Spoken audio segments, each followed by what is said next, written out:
Welcome to today's deep dive. Usually, the cinematic supervillain blueprint is pretty simple for you to follow, acquire a glowing space rock, build an empire, or just watch the city burn. Right, the classics. Exactly. But when you dig into the recent D23 trailer breakdown from new rock stars for Avengers Doomsday, well, that entire formula just gets shredded.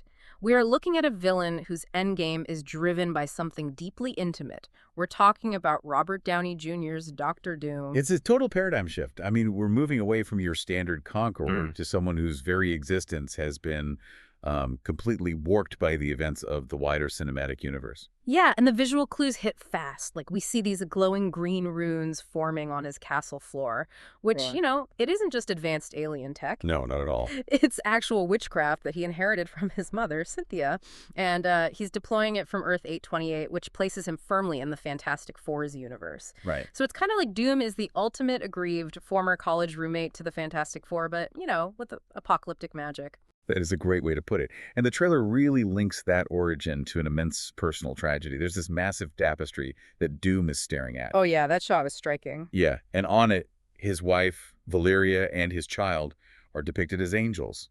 But directly below them is this figure pulling off Iron Man's iconic snap from Endgame. Wow.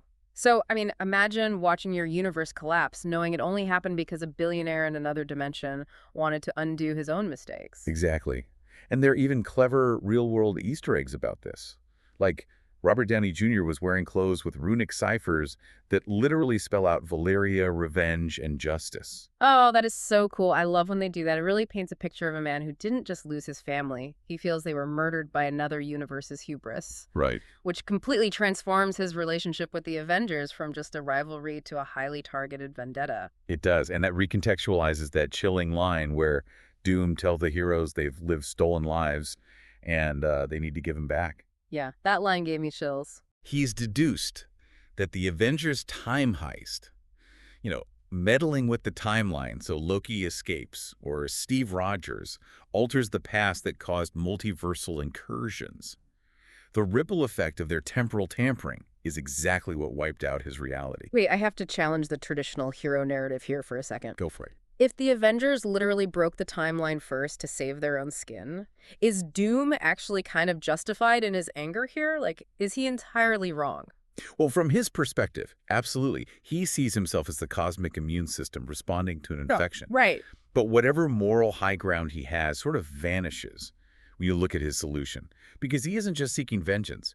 He's hijacking Reed Richards' incursion-stopping technology. Oh, wow. Yeah, and he's fusing it with his own dark magic to forcefully stitch 3 colliding Earths into this one patchwork planet called Battleworld. Okay, so think of the multiverse like a fleet of ships. The Avengers' time heist poked a hole in the hulls, causing them to crash into each other. Right. And Doom isn't trying to fix the ships. He's violently welding the sinking pieces together into this horrific Frankenstein life raft. That is the perfect way to look at it.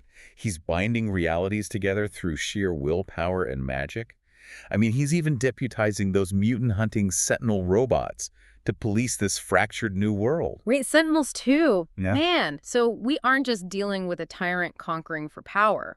For you listening, the big takeaway here is that this is a grieving, brilliant tactician combining dark witchcraft and stolen science to enforce his own twisted version of cosmic justice. Exactly. And it leaves you with a really uncomfortable final thought to mull over. Lay it on us. If Dr. Doom is actively destroying worlds to avenge his family, simply because the Avengers broke the timeline to save theirs, aren't the heroes and the villain ultimately guilty of the exact same cosmic crime?